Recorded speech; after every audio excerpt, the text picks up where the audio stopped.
A dwarf alien woman rejected by all men found love in a man. The sky tore open in its usual dramatic way, spewing lightning in spirals across the triple dusk. Zora didn't look up. She already knew what it was, another sandstorm announcing its arrival with more flair than a Vrethi warbard in mating season. Her wrench sparked against the rusted hull of her half-functioning junk digger, and a puff of smoke rose like a sigh. She shoved her goggles up, blew the grit off her lips, and muttered, "Congratulations, Zora. You've officially built the world's angriest lawn ornament." The machine groaned in protest. She kicked it. It sputtered back to life. Close enough. Her cave wasn't a cave, really, more like a stubborn dent in the side of a cliff, jammed full of misbehaving tech, salvaged dreams, and one very judgmental cactus named Greg. She slid down the ridge toward it, tugging her toolkit behind her like a rebellious pet. The wind screamed something rude in Vrethi dialect as she ducked inside. She flicked the power node. Lights blinked, the old terminal buzzed. A toaster-shaped bot hummed to life and promptly exploded. She sighed. Note to self, do not repurpose toaster bots as sentry drones. Greg the cactus said nothing. As usual, Zora dropped into her hammock chair, boots thudding against the cobbled-together floor. Screens flickered with atmospheric readings and the usual pirate broadcasts. Nothing useful, nothing new. Her people, tall, glorious, sharp-jawed monuments to warfare, had long decided that Zora, with her compact build and long ears and annoying brain, wasn't exactly glory material. She'd stopped trying to convince them of anything years ago. Let them swing axes and shout things. She'd rather make plasma cannons out of scrap metal and sarcasm. A sharp beep interrupted her sulk. She blinked. One of her sky scanners was going berserk. She leaned in. A bright red dot streaked across the upper atmosphere, nose-diving like a drunk skyfish. Another ship? Great. It's probably more tourists looking for the authentic Vrethi warrior experience. She snorted. Spoiler alert, it's just sweating and yelling. The crash lit up the horizon in orange and white, debris scattered like confetti at a really poorly planned party. She watched it burn for a second, then grabbed her jacket and a flamethrower. Curiosity had always been her most reckless feature. The wreck wasn't far, maybe half a mile into the Badlands. The wind fought her every step, flinging sand at her like it had a grudge. She trudged onward, boots crunching over scorched stone and broken dreams. When she reached the crater, her breath caught. It wasn't a Vrethi ship. Too small, too sleek, too flamboyant. She spotted glowing letters on the side. Exobiological Survey Vessel 9A, property of EarthCorp, Earth, humans. Ridiculous mammals with soft faces and impossible optimism. A hatch hissed. Smoke curled. Zora readied her flamethrower. Then he fell out, quite literally. A gangly, brown-haired creature with limbs too long for his own good and a face that looked like it had never known war or logic. He sprawled at the edge of the crater, groaned and mumbled, "I regret nothing except the snacks." Zora blinked. "You're human." He cracked one eye open. "And you're, either a dream or a very sarcastic hallucination. Do you happen to be my guardian space goblin?" "I have a flamethrower pointed at you," she said flatly. He sat up, coughing. "Oh, cool. First contact. Do you, usually threaten first? Or am I just lucky?" Zora's clothes were half melted, his hair a static mess, and he smelled like carbonized marshmallows. She lowered the flamethrower a fraction. "Name? Lyle. Lyle Martin. I'm an exobiologist. My ship, well, exploded. Minor miscalculation. Also, I sneezed during atmospheric re-entry, which turns out is bad." She narrowed her eyes. "You're alone?" "Well, I had a copilot AI, but he mutinied and suggested I eject myself, and here we are." He gestured weakly to the crater. "So, friendly planet?" "No," she considered him. The odds of survival for a human alone on Vreth were worse than trying to pilot a skimmer while blindfolded. She should leave him here. Let the sandworms have him. That was the logical option. Instead, she sighed, shouldered her flamethrower and said, "Get up, monkey man. You're coming with me." Lyle blinked. "Is that a pet name or a racial slur? I haven't decided yet." He tried to stand, wobbled, and face-planted into the dirt. "Graceful," she muttered, grabbing his arm and hoisting him up with one smooth yank. "You're lucky I have a weakness for crash test dummies." "Ah, a caretaker with jokes. I feel safer already." They made slow progress back to her cave, with Zora dragging the broken human and muttering under her breath the entire time. Lyle occasionally offered helpful comments like, "Do you have snacks?" And is sand supposed to be in this many places? By the time they stumbled into her workshop, Zora was questioning every decision she'd made since birth. She shoved him into a chair. He immediately knocked over a table. She grabbed a med spray and aimed it at his face. Hold still. Should I be worried? Yes. He flinched. The spray hissed. Lyle blinked. Oh, that's actually not bad. Don't get used to it. He looked around the room with genuine awe. Whoa, is this all your stuff? Did you build this? Yes. By yourself? No. With my army of invisible helpers. Yes, by myself. That's incredible. He turned toward her, eyes wide. You're like a genius space gremlin. Zora paused. Her ears twitched. You know, most people just call me freak. He frowned. That's stupid. You're brilliant and terrifying. I like it. She blinked. That wasn't a reaction she was used to. She coughed. You're clearly suffering from concussion. Maybe, but I mean it. Greg, the cactus, seemed unimpressed. Zora turned away before Lyle could see the faint flicker of color creeping across her ears. Get some rest, human. You'll need it. For what? For surviving the next 24 hours without being eaten, arrested, or vaporized. He grinned. You're fun. She rolled her eyes. You're doomed. Outside, the storm roared. Inside, Lyle fell asleep in a nest of wires, softly snoring. Zora stared at him for a long moment, then muttered to herself, What the void have I brought into my life? Then she smirked. Whatever it is, it's definitely going to explode.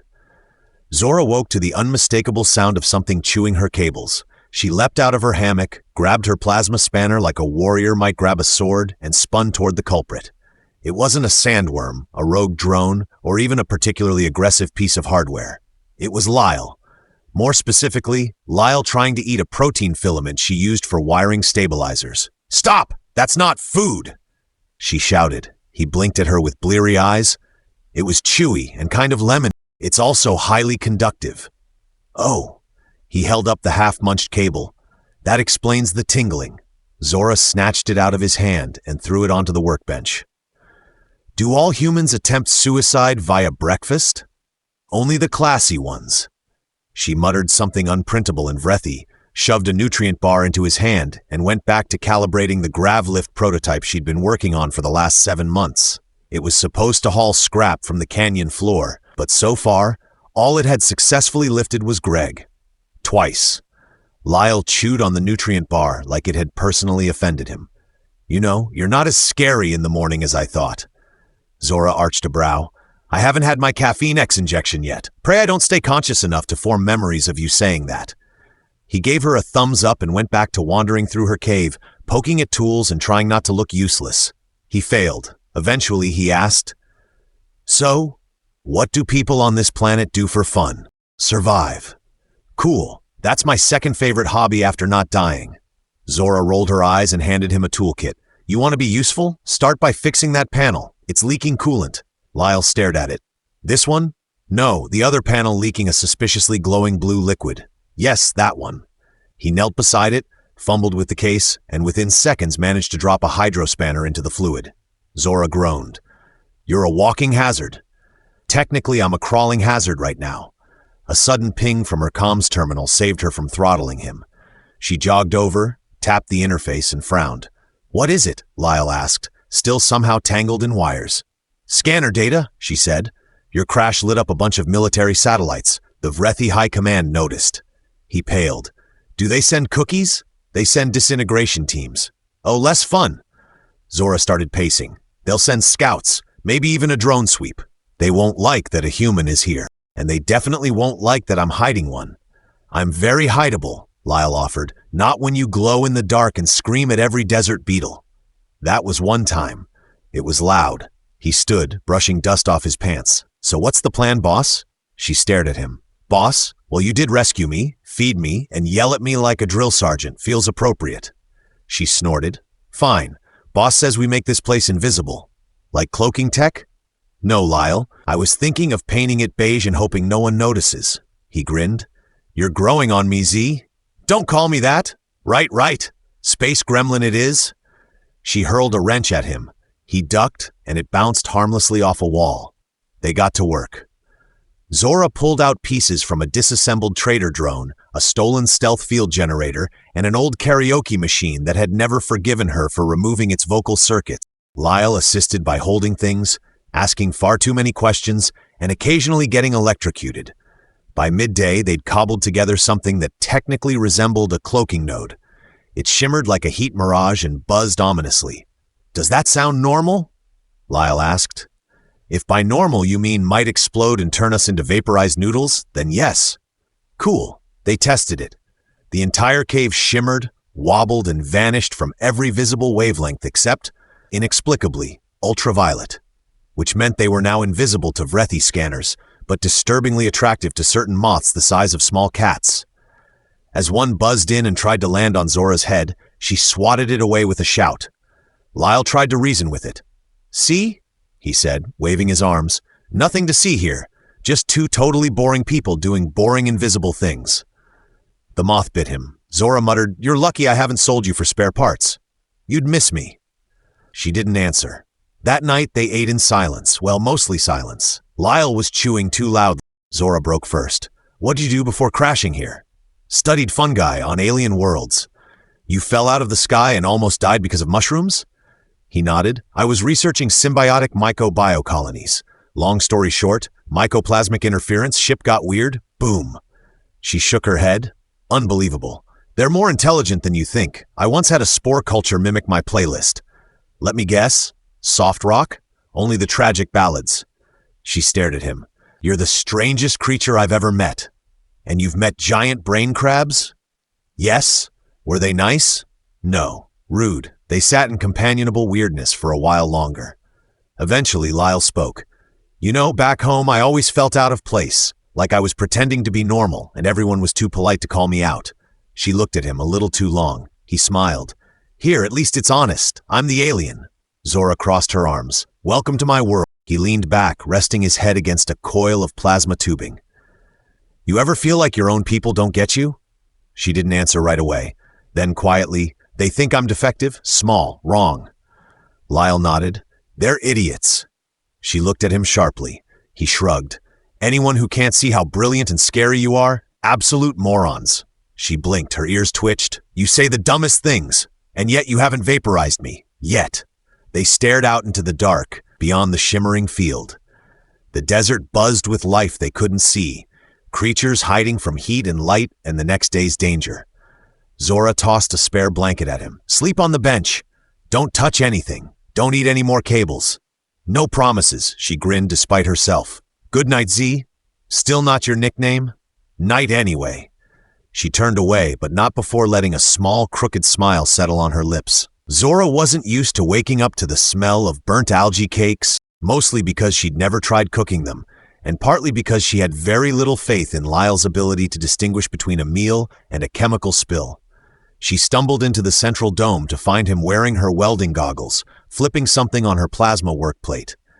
"You're trying to cook," she said. "I am cooking. Seafood-like substance, possibly edible, definitely not sapient. That's my stabilizer plate." He looked down. "Oh, is it not a stove?" "It's a temperature-sensitive control surface." "So, not ideal for pancakes?" She took the spatula from his hand like she was defusing a bomb. "Get away from my tech." "But I made breakfast. You melted half my targeting array." He scratched his neck. "Okay, but hear me out. You never used that targeting array, because I was saving it for actual targeting." She waved the spatula at him, which was now dripping something green and steaming. He held up his hands in surrender. Lesson learned. No food on science table. Also, don't use algae powder marked with a biohazard symbol. "Oh, so that's what that skull meant." Zora turned off the plate, tossed the mutant breakfast into a compost bin that squealed in protest, and poured herself a nutrient drink that tasted like metallic despair. Lyle slumped onto the bench, hands behind his head. "On the plus side," he said, "I didn't break anything else today." The lights flickered. He winced. "That wasn't me." Zora checked the terminal. Her eyes narrowed. "Drone activity in the Badlands. Military scouts, scanning in a broad arc." Lyle straightened. "Did they find us?" "Not yet." She tapped a sequence on her wrist pad, bringing the cloaking array to full power. "They're searching for crash debris. Your ship might have pinged too many networks before hitting the dirt." "I sneezed during re-entry, remember?" "Yes. That explains everything." She sighed and looked out through the one-way viewport. If they find us, they'll assume I'm aiding you. That won't end well. For them or for you. Depends who's faster. Lyle rubbed his jaw. Maybe I should leave the cave. Draw them away. She turned to him. And go where exactly? The middle of nowhere is already taken. Also, your sense of direction is so bad, you'd probably loop back here by accident. Fair point. He leaned back again. So, what now? Now we confuse the hell out of them. Zora opened a hatch in the floor and climbed into her subterranean workshop. Lyle followed, bumping his head on every pipe along the way. The workshop was a chaos shrine of blinking lights, coiled wires, and things that hummed ominously. Zora shoved a crate aside and pulled out a cylindrical object covered in duct tape and teeth marks. "Behold," she said, "the Mirage unit." Lyle leaned in. "What does it do?" "It makes fake yous." He blinked. "Fakes me?" "Not you specifically. It generates projected humanoid decoys. Or, with the right DNA sample, clones. Well, clone-ish goo versions." "Goo me?" "Exactly." He paused. "This is the best day of my life." They got to work. Zora extracted a hair from his jacket after threatening to remove his head if he didn't sit still and loaded it into the Mirage unit. It burbled and buzzed and made a noise that sounded suspiciously like a hiccup. "Okay," she said. "This will generate a goo clone of you. It'll wander into the open desert and eventually explode into confetti. Why confetti? For flair. I respect that." Within minutes, a squishy Lyle stepped out of the unit. It blinked, gave Zora a thumbs up, and walked headfirst into a wall. She sighed. "It's not perfect. It's me, though," Lyle said. "That's accurate." They sent the clone out on a solar skiff, broadcasting faint life signs and random babbling phrases like, "I regret everything," and "Why is the sky so judgmental?" Zora monitored the drones from a distance. "They're tracking it." Lyle nodded. "Operation Squishy Me is a go." Never say that again. They waited. Hours passed. The scouts followed the decoy. One drone got too close and was hit with the confetti burst. Zora smiled as the scanner spiked with confusion. "They think you self-destructed in a glittery rage," she said. Lyle chuckled. "Honestly, that tracks." They sat in silence for a while, the air filled with hums and distant desert winds. Eventually, Zora glanced at him. "You handled yourself better today." He raised an eyebrow. "Better than usual?" "You only almost died once. A new record." He hesitated, then asked, "Do you ever get tired of being here?" She was quiet for a long time. "Not the cave," she said finally, "but being this." He tilted his head. "The small one. The joke. The weird tech girl in a world of warriors. It's exhausting. I can't count the number of times someone said I'd be useful if I stopped talking." "I like when you talk." She blinked at him. "I mean," he added quickly, "sometimes it's threatening, but always informative." She laughed. Just once, sharp and surprised. "You're an idiot." "Thanks." They worked late into the night, modifying the Mirage unit, upgrading sensors, occasionally bickering over the proper use of a plasma coupler. Eventually, Lyle leaned back, stretching. If we keep doing this, decoy mischief, cloaking fields, weird bonding moments, we might just survive this thing." Zora nodded. "And maybe build something that matters." He looked at her. "I'd build a space cathedral out of old boots." She stared. He coughed. "I mean that in a cool, metaphorical way." "You're terrible at metaphors." "Correct." She stood. "Come on, monkey man, let's calibrate the perimeter again before the moths chew through it." "Lead the way, space goblin." As they walked toward the entrance, Lyle said, "So, about that goo clone, is there a chance it'll become sentient and come back to haunt us? Only if it inherits your taste in music." "Then we're doomed, absolutely." They stepped into the night, stars burning overhead, and the faint echo of the decoy's last words, "I regret everything, and also nothing," lingered in the air. The transmission came in the middle of Lyle's fifth attempt at baking something that wasn't flammable. He was halfway through humming an off-key tune and consulting what he called a morally flexible recipe book when Zora's comm unit chirped and spat sparks. She snatched it off the table, frowned at the scrambled symbols, and tapped through a few diagnostics. Encrypted, military grade, frequencies bouncing through half a dozen relay satellites. Lyle poked his head around the corner, holding what looked suspiciously like a charred muffin. "Is it another scout? Because I'm not emotionally ready for another confetti clone." Zora shook her head. "This is a broadcast, not a scan. They're sending a general message, targeted to this region." Lyle took a bite of the questionable muffin and immediately regretted it. If it's an advertisement, I swear to all known space fungi, it's not. It's from Commander Dravik. Lyle coughed, partly because of the muffin and partly because of the name. That the guy who banned you from the academy for modifying a tank into a coffee machine? It was also a hover bar. He lacked vision. She decrypted the rest of the transmission and played it through the main console. A stern, gravel-thick voice filled the room.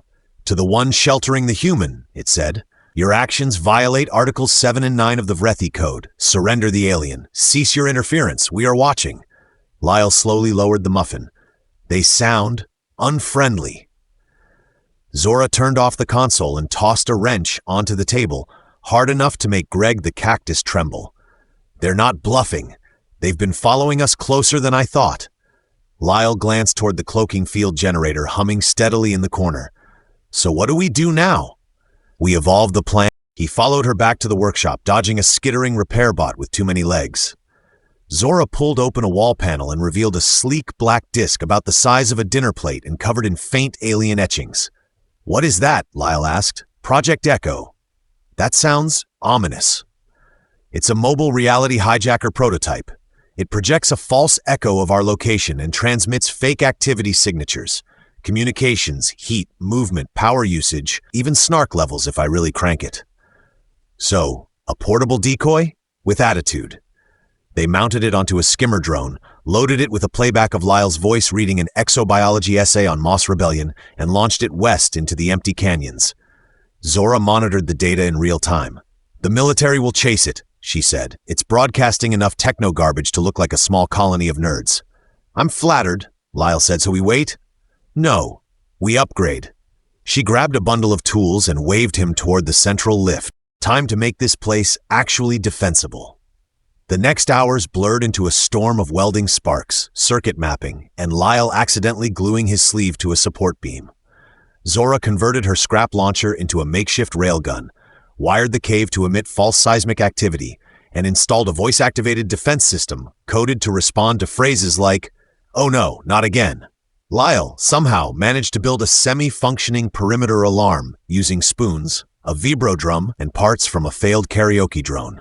I call it the Scream Gong 9000, he said proudly. Zora stared at it. Does it work? It shrieks when touched. She touched it. It shrieked. Impressive, she said. I know. They sat outside the dome that evening, watching the sky shift through blues and greens as Vreth's magnetic storms danced above the clouds. Lyle sipped something approximating tea. You ever think about leaving? Zora didn't look at him. Where would I go? Anywhere, Earth, the stations around Tridac. That asteroid resort where the rooms float independently and you're legally allowed to duel your neighbors. She snorted. You think I'd fit in on Earth? I think Earth wouldn't know what hit it. He waited. She finally said, This is my home. Even if they hate me, even if I'm the odd one out, it's still mine. Still, he said quietly, if you ever wanted to leave, I wouldn't mind going with you. She didn't answer, but her ears flushed faintly teal. Later, she gave him a spare transmitter. If I say go, you take the tunnel route and activate this. What's it do? Launches a beacon, emergency extraction signal. I modified the frequency. The humans will hear it, eventually. He frowned. That sounds final, just a precaution. I'm not leaving without you. I didn't say you were. He grinned. So we're both being stubborn. Tradition. Another ping from the console interrupted the silence. Zora tapped it. Her face went still. They've deployed orbitals. Lyle stood. What kind? Atmospheric probes, surveillance nodes, microdrones. She paused. And one-man ship. Coming here? No, not yet. They're circling the region, looking for something. He stepped closer. Or someone. She exhaled slowly. We have maybe 3 days before they zero in. Well, he said, trying to smile, that's 72 hours of opportunity. Opportunity to what? Finish your machine, broadcast your genius to the galaxy, prove them wrong. She looked at him like he was speaking a foreign language. I'm serious, he said. You've got inventions in here that would make half the Federation weep with envy. Show them. Not the warriors, not the high command, the universe. Let them see what a defective Vreth can do. She didn't answer for a long time. Then she walked back to the workshop, muttering, Fine, but you're writing the speech. He grinned. I'll start with a haiku. Start with silence. They worked into the night, a new fire between them, not of survival but of purpose. When the drones came, they wouldn't just find a rebel hiding a human. They'd find a scientist with teeth and a human who could bake muffins bad enough to be considered chemical warfare. The manned Vreth ship landed just before dawn, its engines whispering over the rocks like judgment. Zora watched from the ridge, goggles down, wrench in hand, chewing a piece of dried root like it owed her money. Lyle stood beside her, wrapped in a thermal blanket he'd fashioned into what he called his emotional support cape. "Could be worse," he said. "How?" "It could be two ships." Zora said nothing. The landing bay opened, releasing a small patrol of warriors in regulation armor, shiny and loud. At their front stood Commander Dravik himself, 6 feet of pride wrapped in ceremonial plating and bad facial hair. "He brought a banner," Lyle muttered. "That's always a good sign." Zora tapped her communicator. "Deploy the decoy." 4 drones rose from the cliffside, each projecting a flickering image of Zora in various intimidating poses. One holding a lightning rod, another petting a robotic werewolf, a third making exaggerated muscle poses, and the fourth dramatically sipping tea. Dravik's visor flared. "Zora of Clan Vren, you are charged with harboring an illegal off-worlder, theft of military tech, violation of 8 council decrees, and impersonation of a werewolf trainer." The third decoy winked at him. "I'm impressed he counted that high," Lyle whispered. Zora activated the sonic barrier. A low hum enveloped the cave entrance as she descended the ridge, steps deliberate. Her armor was patchwork but gleaming in the morning light. Greg the cactus had been attached to her shoulder via a magnet. "You came all this way for a human with noodle arms," she called. Dravik raised a gauntleted hand. "Surrender him. You may receive clemency." Define clemency. You get to live on a penal moon and think about your mistake? That's your sales pitch? Resistance is illogical. Zora glanced back at Lyle. "He says that like logic ever helped me." Lyle gave her a small salute, then quietly activated the transmission node they'd been building for weeks. As Zora approached the commander, her voice amplified across the rocks. "You called me broken, too small, a glitch in your glorious system." "You are," Dravik said flatly. "Then explain this," she replied, tapping the wrist pad. All at once, signals burst from hidden transmitters around the cliffs. Holograms lit up in the sky, projecting blueprints, inventions, schematics of everything Zora had built. Cloaking tech, atmospheric converters, neural decoys, adaptive shields, and the design for a transport pod made entirely out of scavenged food crates. Then the transmission went interstellar. The satellite relay activated, beaming her work to every scientific archive within jump range. Academies, traders, explorers, and pirates alike would see the signature Zora of Vreth, independent engineer, open source, come at me. Dravik blinked. "What have you done?" "Made myself unavoidable." Lyle jogged down to join her, panting. The broadcast reached Earth's Science Guild. Also, 3 pirate collectives and someone named Aunt Sandy. "She's the one with the floating buffet ship," Zora said. Lyle grinned. "We're famous." Dravik's visor narrowed. "You cannot be taken seriously. You're a joke," Zora nodded. "Exactly.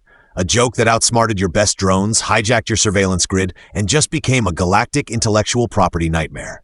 A pause. Then behind Dravik, one of the younger soldiers raised a hand. Sir, can I follow her channel?" Dravik turned slowly. The soldier stammered, "some of that tech could revolutionize field units." Another soldier nodded. "I've been trying to build a cloaker for months. Hers is cleaner." Dravik's jaw clenched. Zora shrugged. "You can't delete an idea once it's spread. You taught me that by calling me a defect. I just rerouted the signal." Dravik stared at her for a long moment. Then he turned, barked something in clipped Vreth, and stalked back to his ship.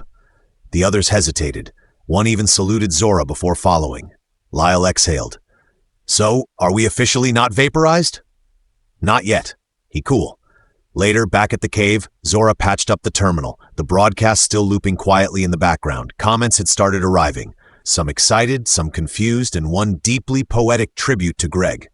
Lyle sat beside her, legs crossed, munching on a slightly less flammable muffin. "So what now?" Zora tapped the map screen. "We keep building. I already got a message from an engineer on Tridax who wants to collaborate on gravity anchors." "Sounds serious." "Also someone from Earth asking if I do merchandise." Lyle raised his hand. "I vote for capes." She smiled. Zora, he said, voice quieter. I meant what I said about going with you, wherever you end up, if you want that. She looked at him, long ears twitching. I've got enough spare ship parts to build a long-range flyer, she said. Just needs a pilot dumb enough to ignore the manual. He grinned. I was born for that. And a co-pilot smart enough to yell at him the entire way. Perfect combo. The wind outside had calmed. For once, the desert felt still. Zora stood, handed him a spanner. Let's build it, Monkey Man. Lyle rose. Yes, Captain Space Gremlin. She rolled her eyes. Still not your nickname. But she didn't correct him again, and somewhere above the stars shimmered, now just a little closer. The end.